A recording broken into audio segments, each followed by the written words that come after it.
Hello दोस्तों, मैं आशीष कुमार अपने YouTube channel Bihar GK tricks में आपका स्वागत करता हूं। आज हम लोग भारतीय अर्थव्यवस्था के अंतर्गत इसके भाग सी पार्ट वैदेशिक क्षेत्र के पहले चैप्टर अंतर्राष्ट्रीय व्यापार के बारे में इस वीडियो में ही पढ़ेंगे। और साथ ही बता दूं, इस वीडियो में हम लोग केवल इसके नोट्स को पढ़ेंगे क्योंकि यह चैप्टर काफ़ी बड़ा है, इसलिए हम लोग इसे लगभग 2 से 3 पार्ट में देखेंगे। तो यदि आप लोगों ने अब तक हमारा channel Bihar GK tricks subscribe नहीं किया है तो इसे सब्सक्राइब कर लें, साथ ही बेल आइकन को जरूर दबाएं। तो आइए वीडियो को स्टार्ट करते हैं। तो आइए सबसे पहले हम लोग समझते हैं भुगतान संतुलन क्या है। किसी देश के निवासियों का शेष विश्व के साथ समग्र आर्थिक लेन देन का वार्षिक विवरण भुगतान संतुलन कहलाता है। फिर से समझते हैं, किसी देश के निवासियों का शेष विश्व के साथ समग्र मतलब टोटल आर्थिक लेन देन का वार्षिक विवरण भुगतान संतुलन कहलाता है। आर्थिक लेन देन से तात्पर्य है, अर्थात आर्थिक लेन देन का मतलब है वस्तुओं, सेवाओं, संपत्तियों एवं पूंजी के लेन देन से है। भुगतान संतुलन एक लेखांकन है। यह सदैव संतुलित रहता है क्योंकि चालू खाते का घाटा पूंजी खाते पर ऋण के द्वारा पूरा कर लिया जाता है। भुगतान संतुलन को 2 खातों पर दर्शाया जाता है, एक है चालू खाता और दूसरा है पूंजी खाता। याद रखेंगे कि भुगतान संतुलन को कितने खातों में दर्शाया जाता है, तो वे हैं 2। कौन कौन? तो एक चालू खाता और दूसरा पूंजी खाता। अब आइए समझते हैं एक एक करके चालू खाता और पूंजी खाता को। चालू खाता में समस्त वस्तुओं एवं सेवाओं का लेन देन दर्ज होता है, वहीं पूंजी खाते पर ऋणों एवं निवेश का विवरण दर्ज किया जाता है। इसे आप याद रखेंगे कि चालू खाते में समस्त वस्तुओं एवं सेवाओं का लेन देन दर्ज होता है, जबकि पूंजी खाते पर ऋणों एवं निवेश का विवरण दर्ज किया जाता है। चालू खाते में 2 मदों में लेखांकन किया जाता है। कौन कौन? तो एक है अदृश्य मद और दूसरा दृश्य मद। अब आइए आगे समझते हैं अदृश्य मद और दृश्य मद क्या है। दृश्य मद में वस्तुओं का आयात एवं निर्यात दर्ज होता है, अर्थात गुड्स का इंपोर्ट और एक्सपोर्ट, जबकि अदृश्य खाते में सेवाओं एवं अन्य आय एवं व्यय दर्ज किए जाते हैं। अब आइए इसके नोट्स को पढ़ते हैं। दृश्य मद के आयात एवं निर्यात के अंतर को व्यापार घाटा कहा जाता है। आगे है चालू खाते के लेन देन के अंतर को चालू खाते का घाटा कहा जाता है। और भुगतान संतुलन में असंतुलन को दूर करने के प्रमुख उपाय निम्नलिखित हैं। तो आइए इसके उपाय को पढ़ते हैं। तो पहला उपाय है विदेशी विनिमय दर में परिवर्तन कर निर्यात को प्रोत्साहन एवं आयात को हतोत्साहन करना। वहीं दूसरा उपाय है मुद्रा का अवमूल्यन। तीसरा उपाय है राजकोषीय घाटे में कमी। चौथा उपाय है निर्यात शुल्क में कमी या समाप्ति या फिर निर्यात सब्सिडी। वहीं 5वां है आयात शुल्क, आयात कोटा आदि को लगाना। छठा विदेशी निवेश का आकर्षण और 7वां है विदेशी सहायता की पूंजी। इसका नोट्स आपको मेंस लिखने में काफ़ी सहायक होगा, इसलिए इसे आप ध्यानपूर्वक पढ़ेंगे। आगे है भारत में विदेशी निवेश। विदेशी निवेश का तात्पर्य विदेश स्थित किसी संस्थागत निवेशक द्वारा भारत में किए गए निवेश से है। विदेशी निवेश का मतलब क्या है? तो विदेश स्थित किसी संस्थागत निवेशक द्वारा भारत में किए गए निवेश से, अर्थात यदि कोई विदेशी व्यक्ति भारत में अपना कोई निवेश करता है तो उसे हम लोग बोलते हैं विदेशी निवेश, क्योंकि भारत में व्यक्तिगत निवेशक को निवेश की अनुमति नहीं है। आगे है विदेशी निवेश दो रूपों में आता है। पहला है पोर्टफोलियो निवेश अर्थात एफपीआई के साथ, और दूसरा प्रत्यक्ष विदेशी निवेश अर्थात एफडीआई। अब आइए बारी बारी समझते हैं एफपीआई और एफडीआई क्या है। तो एफपीआई ऐसा निवेश जो किसी कंपनी के शेयर में आए तथा निवेशक कंपनी के प्रबंध में प्रत्यक्ष भागीदारी न हो तो ऐसे निवेश को एफपीआई कहा जाता है। यह निवेश शेयर बाजार के माध्यम से आता है। एफपीआई का निवेश किस माध्यम से? तो शेयर बाजार के माध्यम से। वहीं अब है एफडीआई अर्थात प्रत्यक्ष विदेशी निवेश। तो आइए समझते हैं प्रत्यक्ष विदेशी निवेश अर्थात एफडीआई क्या है। तो प्रत्यक्ष विदेशी निवेश अर्थात एफडीआई में निवेशक प्रत्यक्ष रूप से भागीदारी करता है तथा प्रबंधन को प्रभावित करता है। यह दो रूपों में आता है। पहला है ग्रीनफील्ड एफडीआई और दूसरा ब्राउनफील्ड एफडीआई। तो आइए समझते हैं ग्रीनफील्ड एफडीआई को जब निवेशक बिल्कुल नई कंपनी की स्थापना करता है तो ऐसे निवेश को ग्रीनफील्ड एफडीआई कहा जाता है। वहीं दूसरा ब्राउनफील्ड एफडीआई किसे कहते हैं? तो जब निवेशक पहले से ही स्थापित किसी कंपनी में या तो सहभागिता अर्थात विलय कर लेता है या उसे खरीद अर्थात अधिग्रहण कर लेता है तो ऐसे विदेशी निवेश ब्राउनफील्ड एफडीआई कहलाते हैं। उल्लेखनीय है कि किसी कंपनी के 10% से अधिक शेयर खरीदने पर एफपीआई को एफडीआई माना जाने लगता है। अब आइए समझते हैं एफडीआई के लाभ। तो एफडीआई के निम्नलिखित अर्थात बहुत सारे लाभ हैं। पहला है यह अस्थायी निवेश होता है तथा यह अपने साथ तकनीक, पूंजी एवं नवीन प्रबंधकीय प्रणाली लेकर आता है। दूसरा लाभ है एफडीआई से आधार संरचनात्मक सुधार होते हैं तथा इससे नवीन रोजगार के अवसर पैदा होते हैं। तीसरा लाभ है यह प्रतिस्पर्धा को बढ़ाता है जिससे वस्तुओं की गुणवत्ता बढ़ती है तथा कीमतें कम होती है। इससे उपभोक्ता कल्याण बढ़ता है। चौथा है इससे देश का आर्थिक विकास होता है क्योंकि दक्ष तकनीक एवं प्रबंधन संसाधनों का अनुकूलतम उपयोग करती है। अब आइए समझते हैं एफडीआई की हानि। हर चीज़ के दो पहलू होते हैं, एक लाभ और दूसरा हानि। तो आइए अब समझते हैं एफडीआई के हानि को। पहला हानि है एफडीआई का कि इसमें कंपनियां लाभांश अपने देश लेकर जाती है।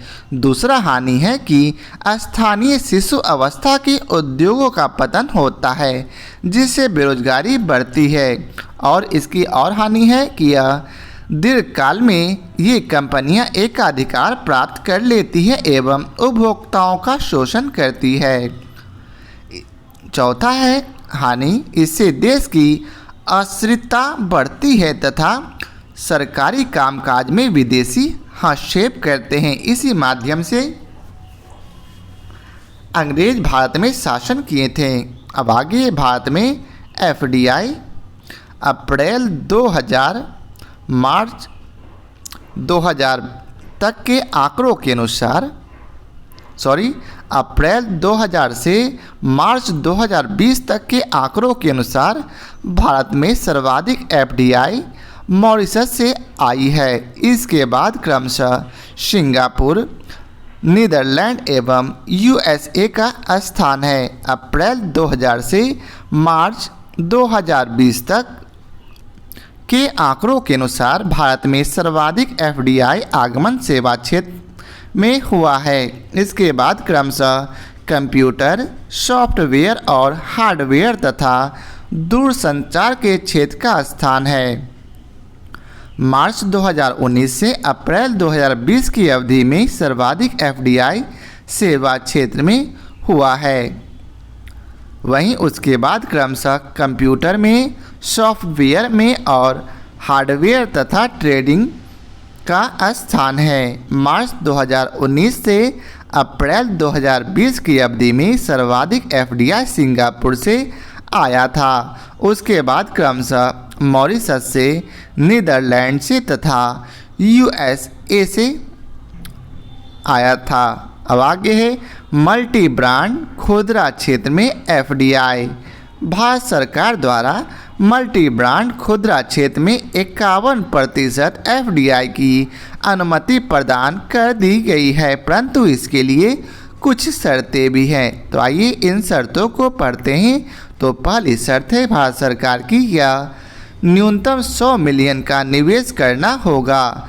दूसरी शर्त है इसमें से आधा निवेश आधार संरचना के निर्माण पर करना होगा। तीसरी शर्त है कि प्रतिष्ठान केवल 10 लाख या उससे अधिक आबादी वाले शहरों में ही स्थापित होंगे।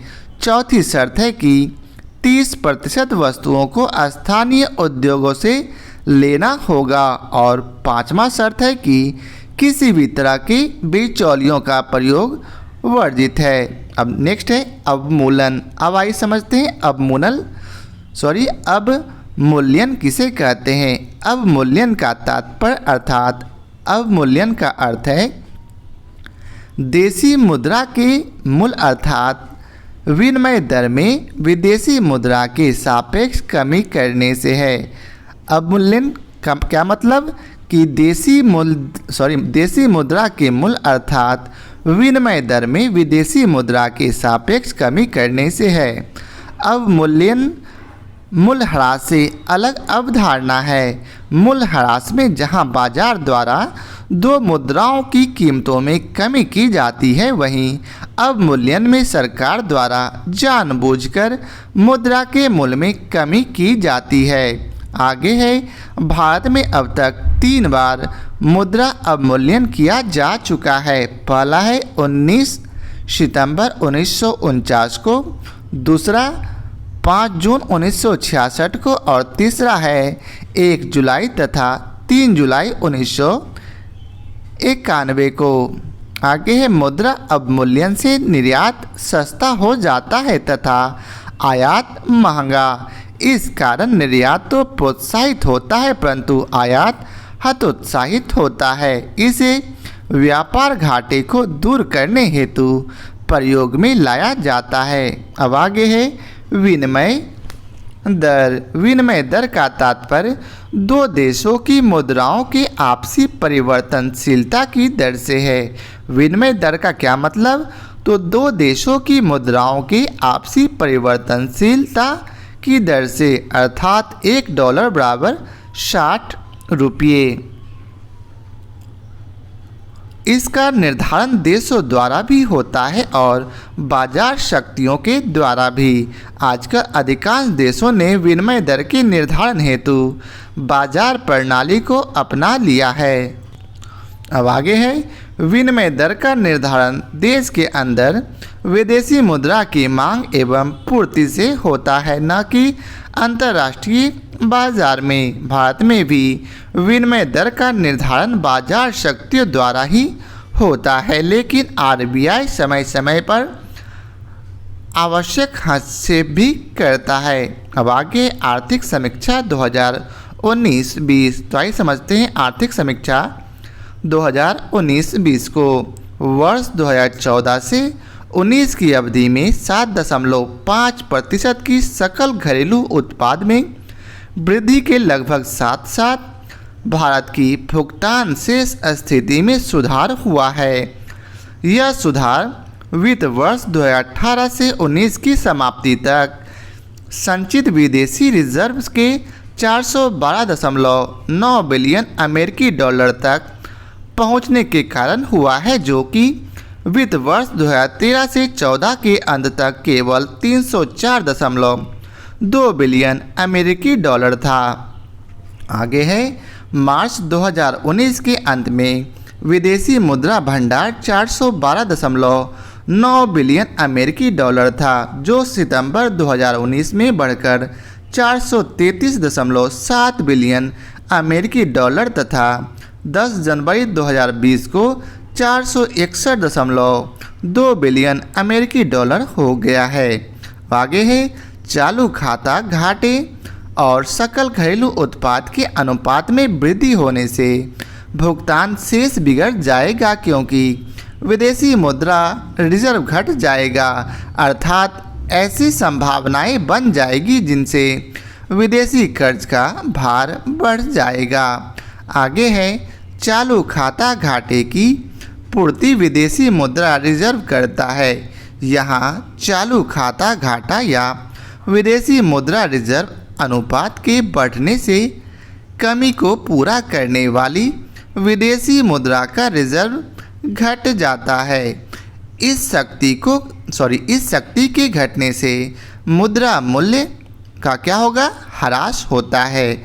यह अनुपात 2013 से 14 में 10.6% से बढ़कर 2018 से 19 में 13.9% हो गया है, जिसके कारण भारतीय रुपये का मूल्य इन दो समय अंतराल में एक अमेरिकी डॉलर की तुलना में 69.92 रुपये से घटकर 60.50 रुपये हो गया है। अब आगे है वाणिज्यिक व्यापार घाटा। वैश्विक आर्थिक क्रियाकलापों में वसूली के साथ वर्ष 2020 में भारत के चालू खाता घाटे के सबसे बड़े घटक हैं। 2.9% की अनुमानित वृद्धि के साथ साथ वैश्विक व्यापार में वृद्धि 1.1% बढ़ने का अनुमान है। विश्व व्यापार में मंदी अनेक कारणों से साझे प्रभाव को दर्शाता है, जिनमें निवेश में गिरावट, अधिक व्यापार किए जाने वाले पूंजीगत मालों पर किए जाने वाले व्यय में कमी और कार तथा कार के पुर्जों के व्यापार में भारी गिरावट शामिल है।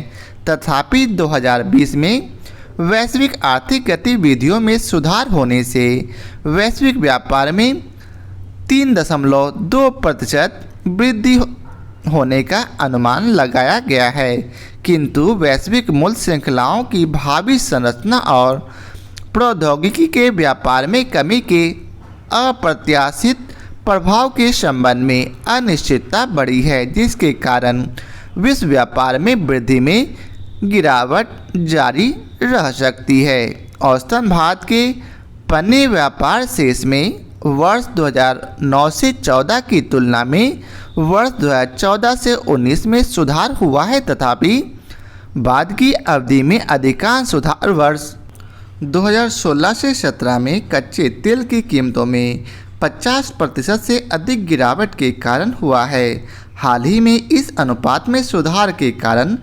भुगतान शेष में सकारात्मक सुधार हुआ है।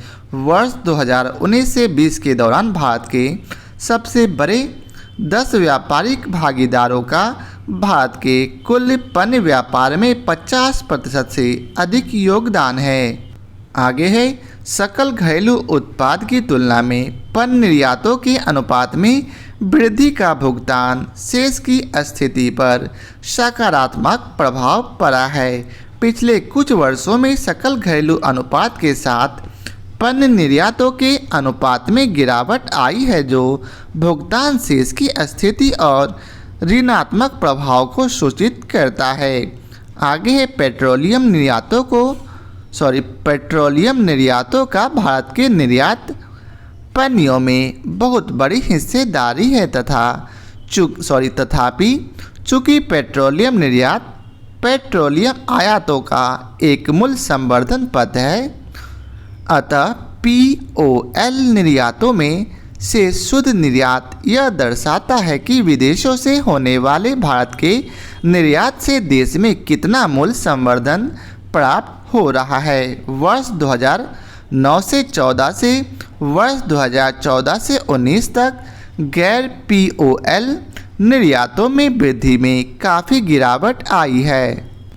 वर्ष 2019 से 20 में मूल्य के संदर्भ में पेट्रोलियम उत्पादों का सबसे अधिक निर्यात होना जारी रहा। वृद्धि के संदर्भ में औषधि यौगिकों जैव पदार्थों में वर्ष 2011 से 12 और 2019 से 20 के बीच सबसे अधिक वृद्धि हुई है। संयुक्त राज्य अमेरिका वर्ष 2019 से 20 में भारत से सबसे अधिक निर्यात करने वाला देश रहा है, जिसके बाद संयुक्त अरब अमीरात, चीन और हांगकांग है। वर्ष 2011 से 12 और वर्ष 2019 से 20 के बीच यूएसए भारत से होने वाले सबसे अधिक निर्यात वाला देश हो गया है।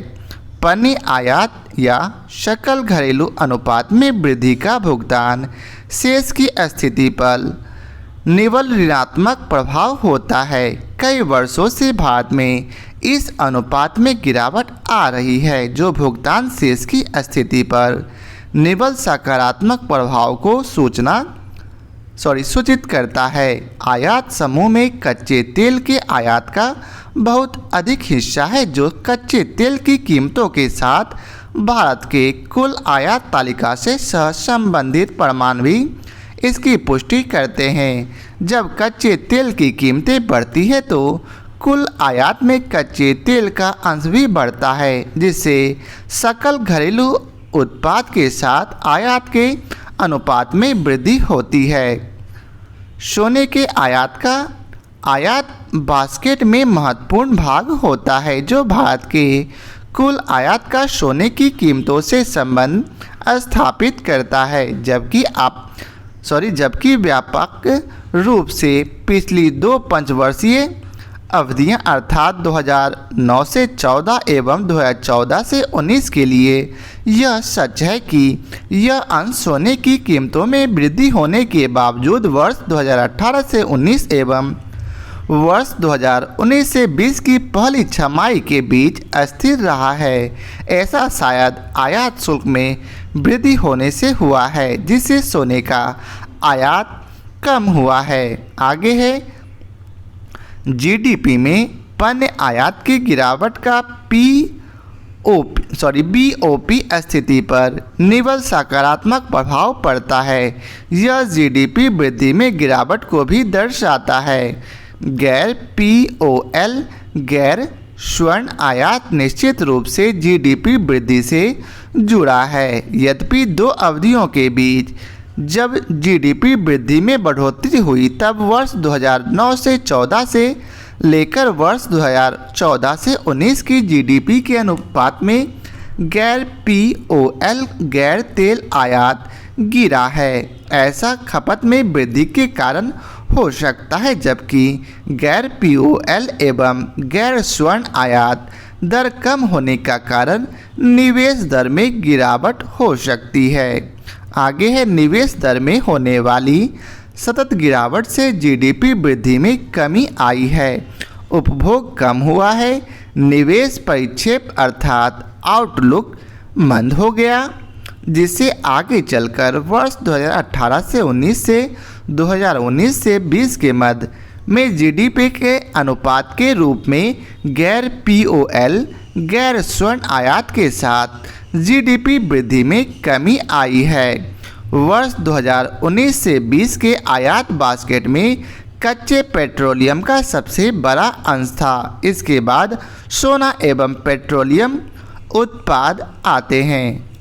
आगे है चीन भारत का सबसे बड़ा आयात स्रोत है, जिसके बाद संयुक्त राज्य अमेरिका, यूएई एवं सऊदी अरब आते हैं। हाल ही में हांगकांग, कोरिया एवं सिंगापुर भी भारत के लिए महत्वपूर्ण आयात स्रोत के रूप में उभरे हैं। ऊंचे सीमा शुल्क के कारण जीडीपी में वृद्धि की गति और गैर पीओएल गैर स्वर्ण आयात पर पड़ने वाला प्रभाव कुछ हद तक शिथिल हो गया है, जो भुगतान संतुलन के खराब प्रदर्शन पर रोक लगाता है। दूसरी ओर जीडीपी वृद्धि में कमी आती है तो उच्च सीमा शुल्क गैर पीओएल गैर स्वर्ण आयात के कम होने के प्रभाव को बढ़ा देते हैं, जिससे बीओपी में अधिक अनुपातिक सुधार होता है। इस संबंध में भारत को अन्य देशों से अधिक सीमा शुल्क होने का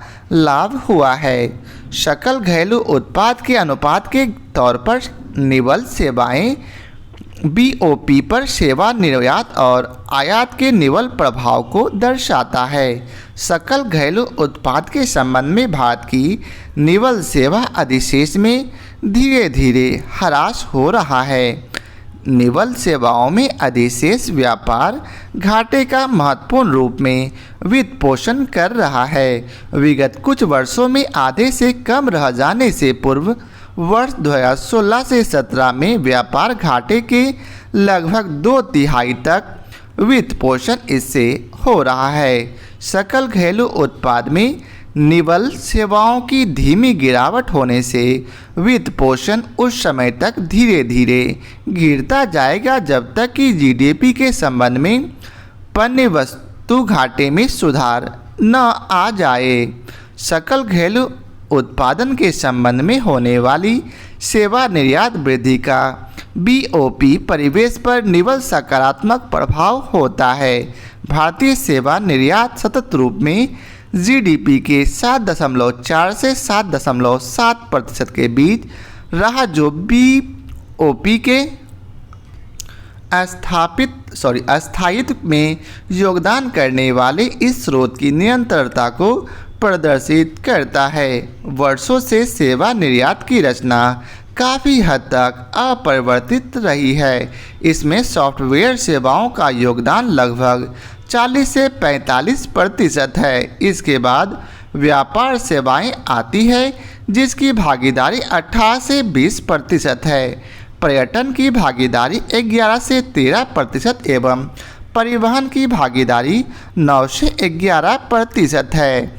जीडीपी अनुपात में सेवा आयात में वृद्धि का बीओपी स्थिति पर निवल नकारात्मक प्रभाव पड़ता है। पिछले कुछ वर्षों से जीडीपी के संबंध में सेवा आयात में तेजी से वृद्धि हो रही है, जिससे बीओपी पर दबाव बढ़ रहा है। हालांकि एफडीआई में वृद्धि एवं मेक इन इंडिया कार्यक्रम में उत्तरोत्तर प्रगति से जीडीपी अनुपात में सेवा के आयात में वृद्धि होना आवश्यक भावी है। आगे है सेवा आयातों के विभिन्न घटकों के सापेक्ष हिस्से और व्यावसायिक सेवा, जो कि सेवा आयात का लगभग 1/3 है, के साथ अधिक बदले नहीं है। यह देश में आर्थिक गतिविधि के बढ़ते स्तर के अनुरूप है। हालांकि पर्यटन सेवा के घटक में लगातार वृद्धि हो रही है, जो उच्च मध्य वर्गों में वैश्विक गंतव्यों के बढ़ते आकर्षण को दर्शाता है। विश्व बैंक संगठन का 12वां मंत्री स्तरीय सम्मेलन जून 2020 में नूर सुल्तान कजाकिस्तान में आयोजित किया जाना है। अब आगे है पूंजीगत माल निर्यात संवर्धन स्कीम। यह स्कीम निर्यातकों को उत्पादन और उत्पादन पश्चात के लिए शून्य सीमा शुल्क पर पूंजीगत माल के आयात अर्थात इस स्कीम के तहत कुछ विशिष्ट मदों के अलावा की अनुमति देती है। इसकी एवज में निर्यातक से यह अपेक्षित है कि वह स्वीकृति देने की तारीख के 6 साल के भीतर पूंजीगत माल पर बचाए गए आयात शुल्कों, करों और उपकरों से 6 गुना अधिक निर्यात दायित्व पूर्ण करे। ईपीसीजी स्वीकृति के तहत आयातित पूंजीगत माल जो भौतिक निर्यात के लिए है को वर्तमान में 31 मार्च 2020 तक स्वीकृति माल और सेवाएं कर और क्षतिपूर्ति उपकर की भी छूट प्राप्त है। अब आगे है अग्रिम स्वीकृति स्कीम। तो आइए समझते हैं अग्रिम स्वीकृति स्कीम को। अग्रिम स्वीकृति स्कीम के तहत आगम के शुल्क रहित आयात की अनुमति प्रदान की जाती है, जो भौतिक रूप से निर्यात उत्पादों में समाहित होती है। इसके साथ साथ ईंधन, तेल, उत्प्रेरक जो निर्यात उत्पादों के उत्पादन की प्रक्रिया से प्रयुक्त उपयोज्य किए जाते हैं, उनकी भी अनुमति है। अब आगे सीमा शुल्क मुक्त आयात स्वीकृति। सीमा शुल्क मुक्त आयात स्वीकृति उन उत्पादों के लिए निर्यात पश्चात आधार पर जारी की जाती है, जिसके लिए मानक आगत निर्गत मानक अधिसूचित किए जाते हैं।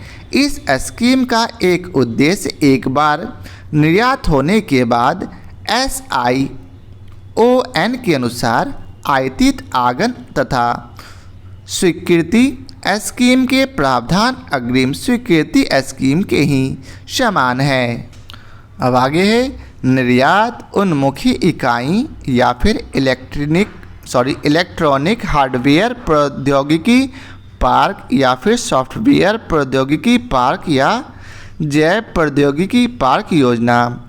निर्यात उन्मुखी इकाइयाँ इलेक्ट्रॉनिक्स हार्डवेयर प्रौद्योगिकी पार्क, सॉफ्टवेयर प्रौद्योगिकी पार्क एवं जैव प्रौद्योगिकी पार्क नामक इन 4 योजनाओं का उद्देश्य निर्यात को बढ़ावा देना है। विदेशी मुद्रा के अर्जन को बढ़ावा देना, निर्यात के उत्पादन के लिए निवेश को आकर्षित करना और रोजगार उत्पन्न करना है। आगे है इन योजनाओं के अंतर्गत व्यापारिक इकाइयों को शामिल नहीं किया जाता है। अब आगे है निर्यात योजना के लिए व्यापार अवसंरचना अर्थात TIES। भारत सरकार ने वित्त वर्ष 2017 से 18 से निर्यात योजना के लिए व्यापार अवसंरचना नामक एक योजना प्रारंभ की है, जिसका उद्देश्य राज्यों से निर्यात को बढ़ावा देने के लिए उपयुक्त अवसंरचना के सृजन के लिए केंद्रीय एवं राज्य सरकार की एजेंसियों की सहायता करना है।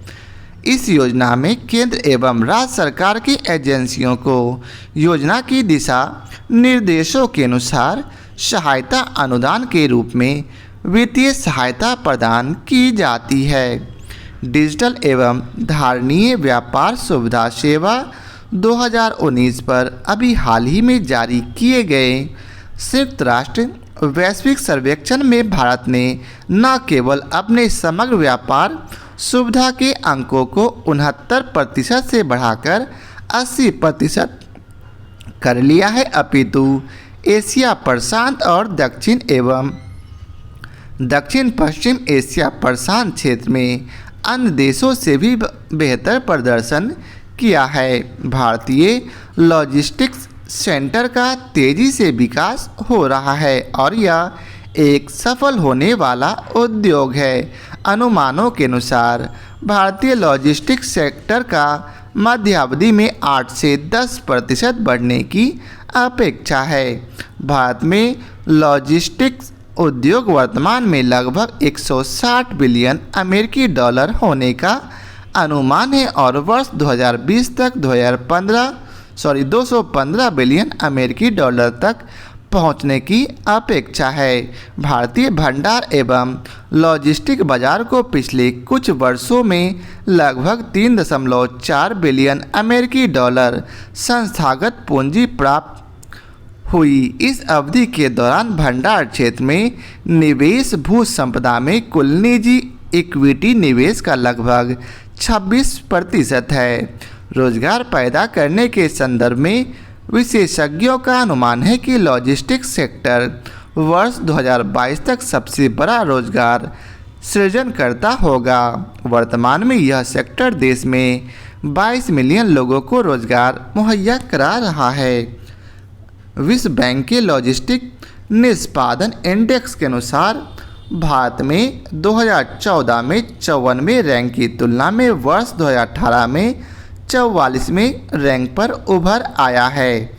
व्यापार लॉजिस्टिक में सुधार लाने के लिए सरकार भारतमाला, सागरमाला और समर्पित माल गलियारों जैसे महत्वाकांक्षी योजनाओं के माध्यम से अवसंरचना तैयार कर रही है।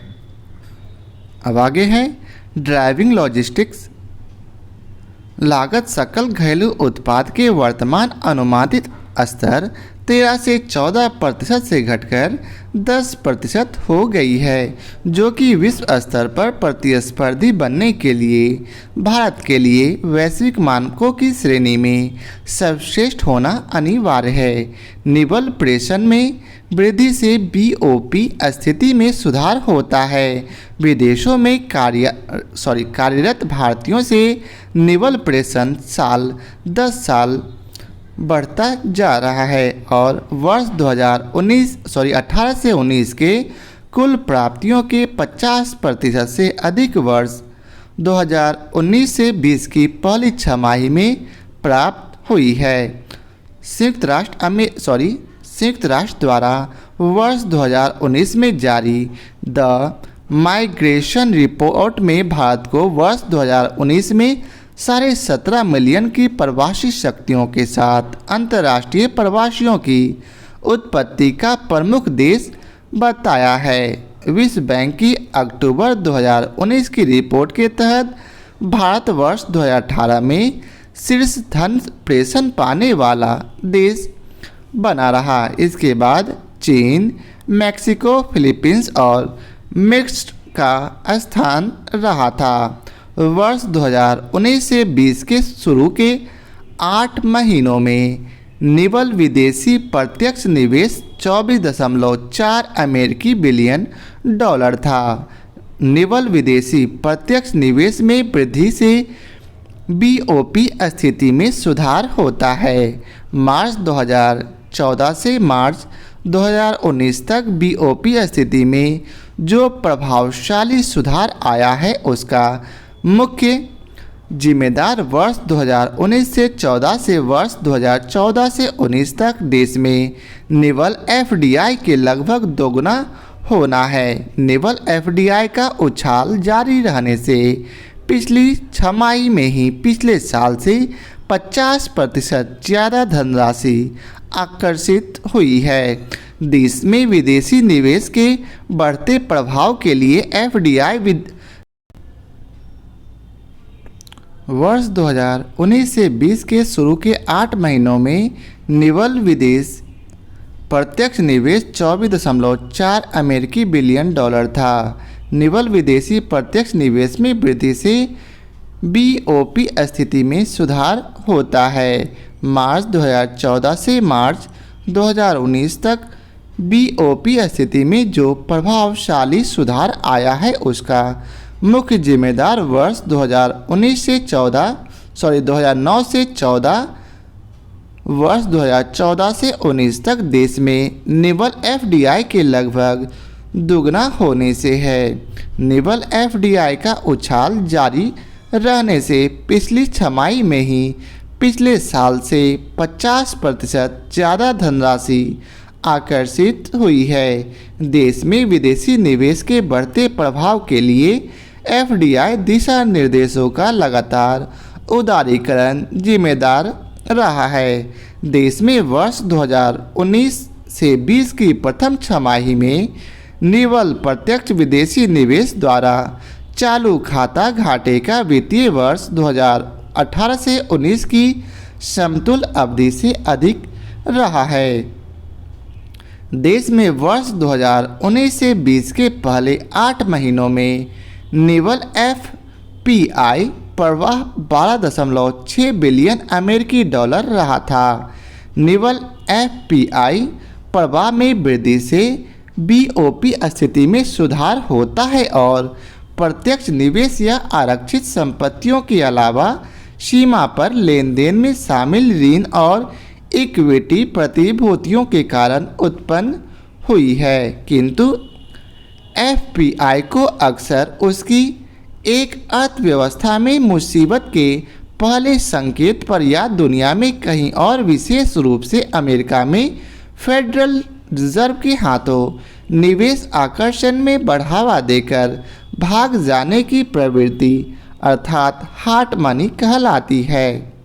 वर्ष 2009 से 14 की 45.6% की तुलना में वर्ष 2014 से 19 की 17.1% निवल एफडीआई के संबंध में सीएडी के वित्त प्रदान हेतु निवल एफपीआई पर निर्भरता कम है। वर्ष 2018 से 19 में देशी निवल पोर्टफोलियो बहिर्वाह रहा, जिसे भारत की अर्थव्यवस्था पर निवेशकों के विश्वास की कमजोरी के रूप में देखा गया है। हालांकि वर्ष 2019 से 20 की प्रथम छमाही में पोर्टफोलियो प्रवाह का सकारात्मक बनने के लिए अमेरिका की मौद्रिक नीति, वैश्विक बाजार में तरलता में वृद्धि और बजट घोषणा के पश्चात भारत के विकास की प्रबल संभावनाओं को उत्तरदायी ठहराया जा सकता है। बाहरी ऋण की सेवा को प्रभावित करने के मामले में निवल एफपीआई की ऋण इक्विटी रचना मायने रखती है। एक कम ऋण घटक ऋण सर्विसिंग के बोझ को कम करता है और बीओपी स्थिति में सुधार करता है। भारतीय रिजर्व बैंक द्वारा नवंबर 2019 में प्रकाशित 2018 से 19 में भारत के भुगतान शेष के मूल्यांकन संबंधी एक रिपोर्ट में कहा गया था कि ऋण खंड में सर्वाधिक एफपीआई बहिर्वाह सरकारी क्षेत्र अर्थात सरकारी प्रतिभूतियों से हुआ है। अप्रैल 2018 में भारतीय रिजर्व बैंक ने केंद्रीय सरकार की प्रतिभूतियों में एफपीआई निवेश की सीमा संशोधित की थी, जिसमें सीमा को प्रत्येक वर्ष 0.5% से बढ़ाकर वर्ष 2018 से 19 में प्रतिभूतियों में बकाया स्टॉक का 5.5% तक है और वर्ष 2019 से 20 में प्रतिभूतियों के बकाया स्टॉक का 6% तक कर दिया जाएगा। उपलब्ध अद्यतन आंकड़ों के आधार पर सरकारी प्रतिभूतियों में एफपीआई सीमाओं की उपयोग दर मार्च 2019 में 68.6% से बढ़ाकर दिसंबर 2019 में 75.6% कर दी गई है। निवल विदेशी वाणिज्यिक उधारों में वृद्धि से भुगतान शेष की स्थिति में सुधार तो होता है, किंतु इससे वर्ष 2009 से 14 में स्वस्थ सकारात्मक स्तर से वर्ष 2014 से 19 के दौरान ऋणात्मक होने पर भुगतान शेष की स्थिति बदतर हो गई है। तथापि वर्ष 2018 से 19 में निवल ईसीबी में उछाल आया है और वर्ष 2019 से 20 की पहली छमाही में देश में लगभग इतनी ही राशि का पहले ही प्रवाह हो चुका है, जबकि हालिया वर्षों में घरेलू बैंक ऋण वृद्धि में गिरावट आई है। वर्ष 2017 से 18 में ईसीबी मार्ग के जरिए ऋण में अत्यधिक वृद्धि देखने में आई है। ईसीबी मार्ग के लिए कॉर्पोरेट की बढ़ती तरजीह का कारण निम्न वैश्विक बाजार दरें और विदेश में बेहतर तरलता हो सकता है। जीडीपी अनुपात की तुलना में वैदेशिक ऋण में वृद्धि ऋण की अदायगी तथा विदेशी मुद्रा भंडार पर आहरण को बढ़ाती है, जिससे भुगतान संतुलन बिगड़ता रहा है। वर्ष 2009 से 14 की तुलना में वर्ष 2014 से 19 में प्रमुख गिरावट के पश्चात जीडीपी की तुलना में भारत का वैदेशिक ऋण वाणिज्यिक उधारियों, गैर निवासियों द्वारा की गई जमाओं तथा लघु आवधिक व्यापार ऋण में बढ़ोतरी के कारण मुख्य रूप से मार्च 7, 2019 के अपने स्तर से वर्ष 2020 की पहली छमाही के अंत तक 0.3% बढ़ गई थी। तथापि यह बढ़ोतरी आंशिक रूप से भारतीय रुपये के अमेरिकी डॉलर तथा वर्ष 2019 से 20 के दूसरी तिमाही में प्रमुख मुद्राओं के प्रति अधिमूल्यन के परिणाम स्वरूप मूल्य वृद्धि द्वारा हुई थी। विश्व बैंक की अंतर्राष्ट्रीय ऋण सांख्यिकी 2020 के अनुसार भारत का विदेशी ऋण सभी विकासशील देशों के जीडीपी के साथ अनुपात की तुलना में निम्न बना रहा। लघु अवधि ऋण का बढ़ता हुआ हिस्सा भुगतान संतुलन की स्थिति को और अधिक कमज़ोर कर देता है, क्योंकि ऐसी उधारियों में अपेक्षाकृत ब्याज की दर उच्च होती है। जीडीपी के अनुपात में वैदेशिक देनदारियों का अधिक व्यापक पैमाना है, क्योंकि यह लाभांश, अदायगी और ब्याज को जोड़ता है। इस अनुपात में बढ़ोतरी बहुत हद तक विदेशी मुद्रा भंडार को गिराता है तथा भुगतान स्थिति को बिगाड़ता है। जीडीपी के अनुपात में भारत की वैदेशिक देनदारियों में वर्ष 2009 से 14 की तुलना में वर्ष 2014 से 19 के दौरान विशेष गिरावट देखी गई है। मार्च की भुगतान संतुलन की स्थिति में मार्च 2019 के अंत में फॉरेक्स रिजर्व में 412.9 बिलियन अमेरिकी डॉलर की तुलना में सितंबर 2019 के अंत में 433.7 बिलियन अमेरिकी डॉलर का सुधार देखा गया, जिसे चालू खाते के संकुचन से अस्थिरता मिली, जो कि वर्ष 2018 से 19 में 2.1% से घटकर वर्ष 2019 से 20 की प्रथम छमाही में जीडीपी का 1.5% हो गया। जीडीपी के अनुपात में वैदेशिक